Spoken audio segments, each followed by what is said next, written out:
Hello and welcome to Brain Says Strange Things. I'm Patrick, this is my brother Jordan, and this is the podcast where we talk about horror movies. This episode should be going up towards the end of October, which brings us really close to every horror fan's favorite holiday, Halloween. And so we're reviewing a couple of movies that I think are appropriate for Halloween in that they both feature classic monsters, albeit new versions or new-ish versions. Rebooted. Of them, yeah. So I thought it would be interesting to take a look at a couple of recent-ish films from Universal Studios featuring some of their classic monster characters. They, of course, are the studio that put monsters like Dracula, Frankenstein, The Mummy on the map back in the 30s and 40s with the classic Universal horror films. But they've also, periodically throughout the years attempted to do new things with those classic characters. They had a very successful run of mummy films with Brendan Fraser, I guess, during the 1990s, primarily those ran, the early 2000s. So I just think it's really interesting to take a look at what they're doing with those characters, especially since now I think they're trying to get this kind of interconnected, multi-franchise movie universe going. Monster Marvel universe. Yeah, every studio wants their little Marvel universe. So I thought it would be interesting to take a look at a couple of recent Universal films with these characters. So we watched and will be reviewing The Wolfman, the 2010 version starring Benicio del Toro. And directed by, is it Joe Johnston? Yep. Is the name of the director of this movie. That came out a few years ago. And then just this past year, in 2014, they also put out a movie called Dracula Untold, kind of a prequel to Dracula. And this movie is supposed to be the one that kicks off this new universe of Universal monsters. And I guess they want to revive all of the other monsters. I'm not sure how gung-ho they still are with that idea, but I think Dracula Untold actually did pretty well, so I think they're going to go ahead with it. So I saw both of these movies for the first time. You had previously seen the 2010 Wolfman, and you actually mentioned you sort of liked it, just kind of casually. I had remembered liking it. I probably saw it when it first came out. So about 5 years ago, which is, again, one of the reasons I thought it would be interesting to look at these movies, because I always thought that one looked pretty good, but it didn't do too great when it was released, and I heard a lot of negative things from people, so I never got around to seeing it until tonight. So we'll talk about that film first. So despite, as you might expect, a lot more blood and gore and some pretty significant new twists to the story, this really is a remake of the classic Lon Chaney Wolfman, with Benicio del Toro taking on the Larry Talbot role. Isn't it Lon Chaney Jr.? Yeah, Lon Chaney Jr. So in this movie he returned. It firmly takes place in kind of Victorian England, and I think the old one is Wales. Yeah, and the original is very kind of ambiguous as far as, is this a contemporary movie? Is this a period piece? This is very firmly a period piece. So Benicio del Toro, Larry Talbot, returns to his kind of ancestral home. Anthony Hopkins plays his father. And he is returning to investigate the death/disappearance of his elder brother.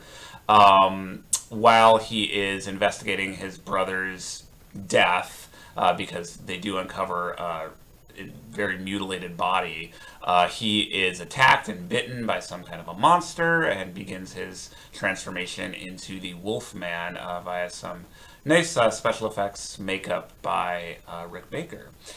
So yeah, it's very close in spirit and tone to the original Universal film in many ways. So you liked it on your initial viewing a few years ago. How did it hold up for you rewatching it tonight? The same, I think.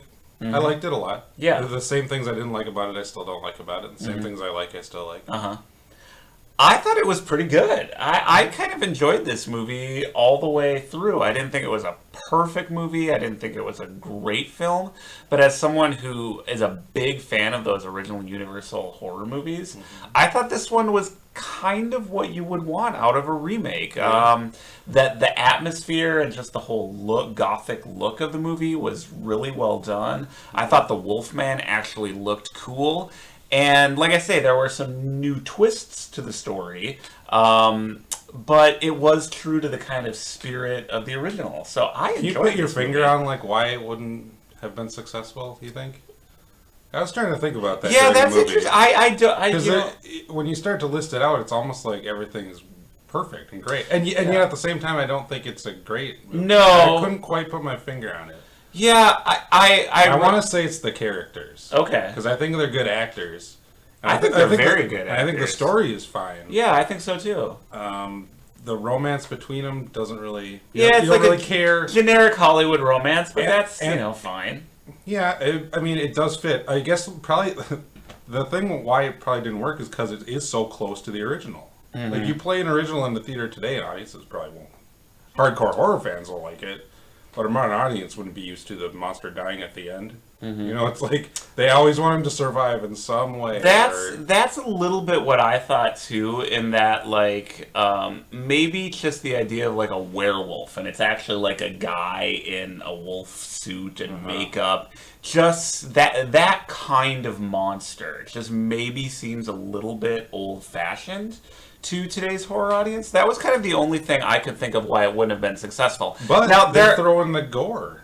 yeah, So it's got. I like that part. I like how ridiculously kind of gory. Oh yeah, I thought that was Because I kind of feel like if they were able to do that in the original, they Oh, probably yeah, would have. for like sure. It falls in line. Yeah, nicely. no, this is like exactly what you would expect and kind of want. Like if they're going to remake the Wolfman, this is kind of the approach I would think you would want them It's to almost take. like not a remake, kind of like an update. Yeah, of yeah, or Wolfman. kind of like Same story, a but better cover looking or a special riff on that classic material. Yeah, because in the original he would. I always thought it was funny because he always just like choke his victims, and like in this one he's more like an And he put his animal. clothes back on. Yeah. But I like the way that this one always had kind of the same uniform. Yeah. He has the little vest and. Yeah. Well, Well, it sounds which- kind of silly, but it's like. Well, it actually it becomes distinguishes him. From It all actually the ones. becomes important because there are a couple of werewolves by the end of this movie, so you need some kind of something to distinguish them.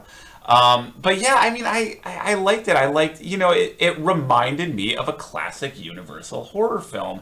Even at the end, like two monsters battling as the building burns down around them. Yeah. There were I villagers thought- with torches. It's kind of like Frankenstein versus the Wolfman. Very much so. And all those movies ended like that. Like the big battle at the end and the place burns down or there's an explosion. There were villagers with torches. The only thing that was missing was the scene of the monster carrying the girl, because every one of those Universal movies had the monster carrying a girl. But other than that, it was really good. The tone was a little dour, I guess. It maybe could have used a little bit of levity. It was a very dark film in a way.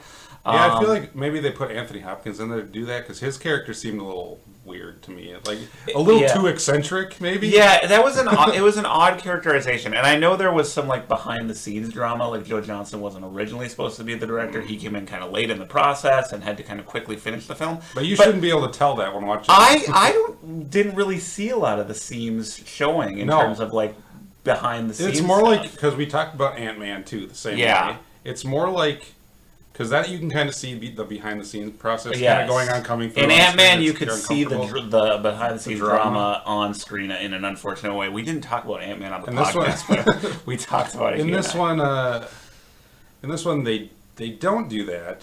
Well, I mean, you can't really see the stuff that's going on behind the scenes, but you can tell. Like, I could tell the scenes that Joe Johnston storyboarded. Okay. And stuff like that. Like specific moments like that when the werewolf is attacking. And it's the same with Ant-Man. It's like I know Edgar Wright was behind this. Like Okay. I don't need them to tell me that. Like I can tell. Yep. So maybe the parts where it was falling flat for you, where it was like, where the hell's the humor, or where's the hell's Yeah. a little lightness or something for it? Maybe Yeah. that's where it was missing. Maybe they just kind of Yeah, that's a They didn't very think about it's it. a very minor gripe because I did kind of like the tone of the movie, and despite the fact that it was grim material, it was just kind of a fun movie to watch. I mean, it wasn't really scary. It certainly wasn't like disturbing. It's not that kind of horror movie. It's a monster movie. a little too much CGI, maybe. Yes. So if we want to go into minor gripes, and really that's all I have about this movie because I liked it. I think it's probably ripe for Benicio reappraisal. del Toro's awesome in it. I think it's good. I thought Anthony Hopkins was very good. It was very odd. He kind was of, good. It was a little. It was out a of very another odd, movie. kind of quirky portrayal. Kind but of I mad thought, scientist. Yeah, but I enjoyed watching him in all his scenes. Well, he's always good. But yes, I appreciated the Rick Baker makeup. Like I love the look of the werewolf. I thought it was fantastic, and that indeed did end up winning an Academy Award. but there was definitely an over-reliance on CGI. Like, there Even were... like dream sequences when they didn't have to. When they did, that was the bugs thing. me. When they did, like, I don't mind. I'm not one of these like anti. I love practical effects, but I'm not like an anti CGI guy. I'm like, by all means, use it. That's like, if older filmmakers would have had access to that, they would have used it. Like, by all means. But there was a lot of unnecessary CGI in this movie. Like, there was a lot of CGI blood splatter. You know, like, I liked the gore, but there was a lot of that, and some of the CGI animals, like when they brought, you know what I mean? There was a bear, and I just felt like some of that was like, there was Some of lot that stuff of is like practical, like you can't get an animal to do what you want it to do all the time. Yeah, but you know, they got around that. And the blood, I didn't have a problem with all the blood because it seemed kind of appropriate for this movie to have like a lot of blood. I would have rather if seen... it was realistic blood, like you didn't have a problem with the amount of blood, just the way. No, it it's just there are like too many like CGI like blood splatters. I'll Like, agree with that, and I thought a lot of that could have been accomplished with practical effects. Well, there's the end too, where the two of them are having the battle together. Yeah, two And I always werewolves hate fight when at it the end seems of the like in the movie. movies where it's like they just hand it over to the animators and they're like, "All right, we're done with our movie. You guys finish it however you want." Yeah. It seemed like it just wasn't connected with it at all. Yeah, there was a little bit of that. I mean, it's not as bad as some movies I've seen. It wasn't as bad as Dracula Untold. But, yeah, I wish they had pulled back a little bit on the CGI and done a little bit more with practical effects. I mean, if they would have used it like a little more sparingly, it would have been cool. Because the first part where he turns into the werewolf, when he's crawling out of whatever the place where his father's locked up, Yep. I thought it looked pretty. It looked good. It was pretty cool. Like, but I mean, it good also... special effects. I mean, it doesn't match like American Werewolf. Right, and of course it London. recalls that, you know what I Yeah. mean? It's basically that scene done in CGI. But then there's also the part where I love that part where he's locked up and he's going to prove to them that he's. Yeah, that was well That done. was a cool scene. Yeah, It looked cool when he's transforming. It's like if you use it sparingly and like focus all your attention, like if they would have taken the whole budget out of the final battle and put it into that one sequence, it would have like blown everybody away, you know. Yeah. But they had to like satisfy the audience to see a fight at the end, like the Wolfman. I kind of like the fight at the end. It kind of does work for these movies because they are kind of. It It is trying to emulate an old Universal. Yeah, I kind of like the fight at the end. I mean, I thought that was cool. I think It wasn't trying to do something new. I thought putting like a second werewolf in there was kind of a neat twist, and seeing them fight at the end was kind of a cool idea, and it did evoke those kind of old Universal like two monsters meet and fight up kind of movies. So really, I think this one would have been a better franchise launcher. Like if they wanted to launch it Dracula in the Untold, yes. universe, this would have been the one to do. But it just for whatever reason didn't really connect with audiences. So I think it's a movie that's worth reappraisal. Mm-hmm. And I thought it had a good story. I liked the kind of dark backstory with the family and the conflict with the father. Yeah, see, there are a lot of. I bet there was a better script somewhere in there. Yeah. Because there was you a know lot of what? weird stuff because the father was in love with the daughter-in-law or Yeah. future daughter-in-law Yeah. who looked like his wife. Right. And then his Larry Talbot, he falls in love with his brother's ex-fiance because his brother had died, who looks like his mom. Right. Like there's a lot of weird stuff. There's a lot of weird They kind of mention Freudian it, but they don't subtext. like. Yeah. do anything. It's funny though because like I don't know how well you remember the original Wolfman, but like whenever I watch that movie, I wonder about stages that the script went through as well because you can like kind of imagine there was a version of the script that had more of a conflict between Larry Talbot and his father, and it's kind of brushed off at the beginning of that film. Claude Rains plays the father in that one. It's all just kind of friendly and cozy, you know, the scenes between the father and the son. He's just kind of like cold. Yeah, whereas, but not even. He's almost like Claude Rains is almost too like kind of like charming and personable to really play that kind of cold aloof father figure.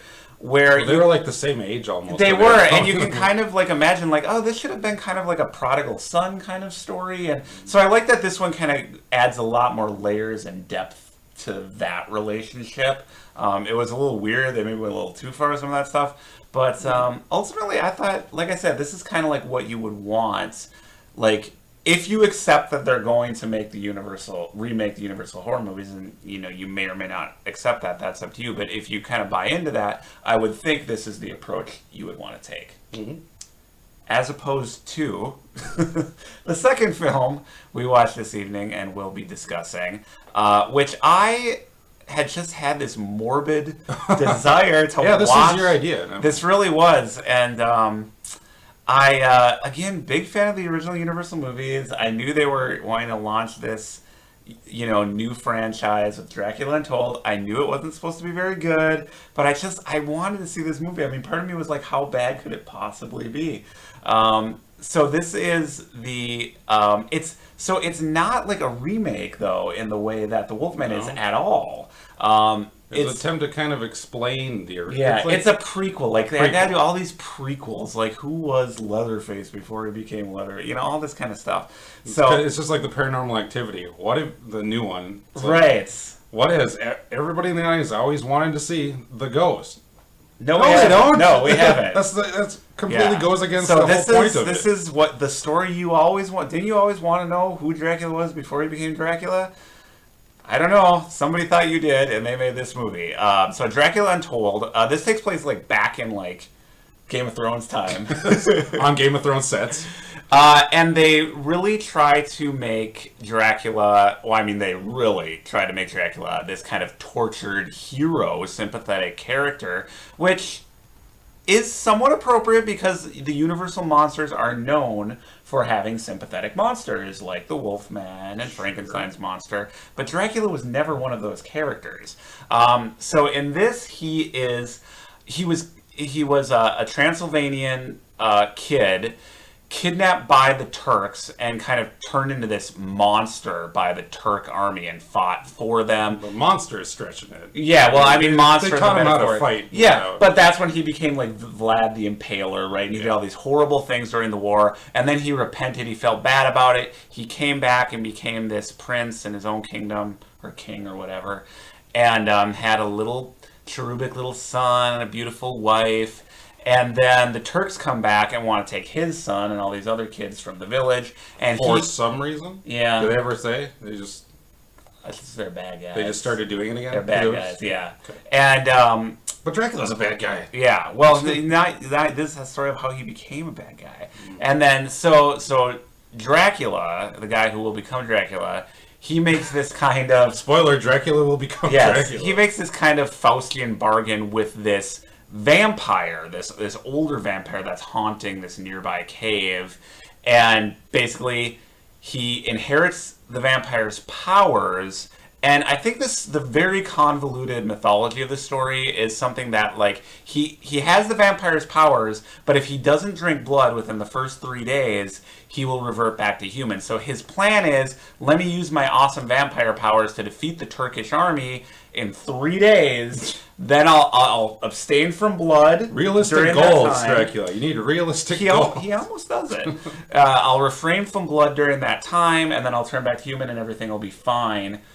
Spoiler alert, everything does not go fine. And he doesn't turn back into a human. But you learn a lot of... this is Dracula Untold. You learn? Oh, yeah, this is Dracula Untold, man. So you learn a lot that you didn't know about Dracula before.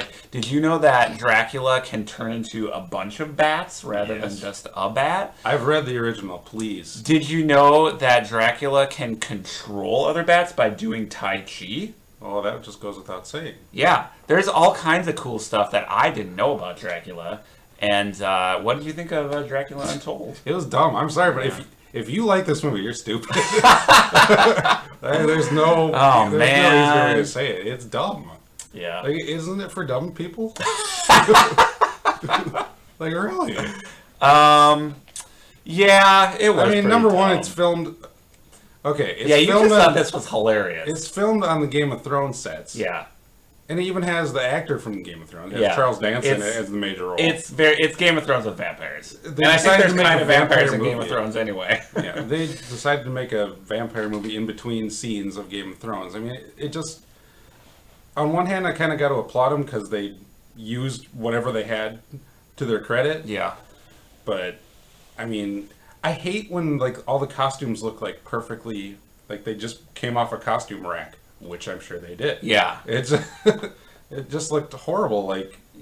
Dracula looked like a guy from today. He looked like a modern day guy. Yeah, like, what kind of era are they going for here? Yeah, well, the Transylvanians all had English accents, and the Turks all had Yeah, the Russian accents were weird. Yeah, But that I can forgive that. Yeah, I mean, that's that's like not a choice because I mean they're all speaking English anyway, so That's fine. That's fine. I didn't really mind that. When I watched that Blood Rain movie, the Third Reich movie, they didn't have German accents, and I said, that's perfectly fine. Right. I'm willing to accept Yeah. this.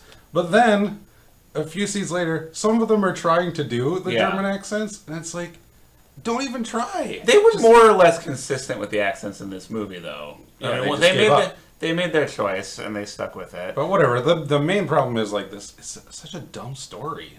Yeah. I'm trying to think of stuff I liked about this movie. Because actually, at the very beginning, I was with it. Because I knew going in, okay, this is not going to be Bela Lugosi Dracula, which I love. Mm-hmm. It's not that. And I knew that. You know, I'm like, this is going to be a sleek action movie that's supposed to be a prequel to Dracula. Now, does that sound dumb? Yeah, kind of. But let me just watch it on those terms and, you know, maybe it'll come up with kind of a cool twist in the mythology and stuff. So I was kind of into it at first as the story unfolded. It's like, okay, there's this, you know, he got kidnapped by the Turks, and he's this repentant former soldier, and there's this weird vampire haunting the cave. But once he honestly became the vampire, became Dracula, it was just so dumb. You know, and they had all these ideas that the filmmakers or somebody involved in the movie obviously thought was so cool. That's like what the whole thing I kept getting from this movie. It's like, cool. Yeah. Cool. Yeah. And it was just so not. Once, yeah, like the trying like way too like hard. the turning into the swarm of bats thing. They just like overplayed that so much, and if you look, it's like on all the posters, and it's just not that interesting of an idea, and there's not really very much you can do with it. And the mythology was overly complicated, and really once he makes this kind of deal or whatever, decides to become a vampire, it's basically just like an hour, because that's probably maybe 20 minutes, half hour into the movie. It's like the rest of it is just a very weepy, mopey, emo Dracula, which is just like the last thing I want out of any vampire movie. Well, the whole point of it was that he's trying to abstain from the blood. Right. And it didn't seem like he was having a problem doing that at all. Yeah. He was fine with it. He didn't really care. Yeah, it didn't seem to be that big. He whined in his bed a little bit. It was a lot of. It was just very. He was just like a very whiny, mopey Dracula who didn't want to be Dracula. He did not seem like Vlad the Impaler. No, I just and that's I don't like that. You know what I mean? I mean, in a weird way, like. Well, Dracula's supposed to be either like scary, yes, or sexy, yes, or something. Well, he was kind of sexy. But they didn't do anything. Yeah. But, here's the problem. He was like a hot Dracula. Here's the problem. Which of these movies do you think should be rated R? A Dracula remake or a Wolfman remake? Well, you would think the Dracula would be. Yeah. But it was PG-13. It was a PG-13 one. Yeah. And the Wolfman was R. Yeah. It's like, what's going on and here? Wolfman was a much darker movie. I mean... Yes. Maybe that's why they went this route. They're like, okay, that didn't work doing what we did with Wolfman. We gotta lighten it up. We gotta bring in the Game of Thrones. That's just like looking at it on paper. All right, this didn't work. Oh, the no. opposite This way. was totally like about looking at it on paper. This whole thing, you know what I mean? And then the dumb kind of like epilogue ending, hoping to tie it into this sequel franchise, whatever they want to do, was just kind of sad. So yeah, I mean, I'm trying to think of like, was there anything that I did like about this movie? It's I mean, because it was the same. good. It was the same special effects company Yeah. too, and it seemed worse. Yeah, I think that's just because all you had was the CGI, and you didn't have Rick Baker, and there wasn't any kind of aesthetic artistically to this movie. Whereas the Wolfman, like right away from the opening frames, they were going for a very particular look and feel. This just looked generic. If this hadn't been called Dracula, but like the Vampire Wars or something, it would have just been, this could have been like a direct-to-video. It was just so generic. There was nothing. It needed to be like color corrected, like the Wolfman was. Yes. Like Wolfman was like painted with, over the whole thing, Yeah. was painted with a specific type of Right. color and look. And this one was just like a whole bunch of different things. It was scenes from Game of Thrones. Yes. It was a scenes from hodgepodge. Supernatural. Yeah. It was scenes from Smallville. Yeah. It was like all this stuff put together. Yeah, it's just a lot of cliches and the acting was fine. I thought I actually kind of liked the guy who played Vlad Dracula. Yes. But yeah, it just was very by the numbers, very disposable. You know, sometimes I feel like everybody wants to have like their with these studios, they all want to have their own like version of what Marvel's doing. Like Marvel has this interconnected universe. They're the biggest things in movies right now, and that's what everybody wants to have their own little Marvel universe. And sometimes I feel like they make these initial entries in the series and they're not even very good. But I feel like the attitude on the part of the studios is like good enough. It made enough money. Man of Steel? That exactly. Like it made enough money. It wasn't completely terrible. Some people liked it. Well, you know what it's like, though? It's like, yeah, you're right. It made this much money.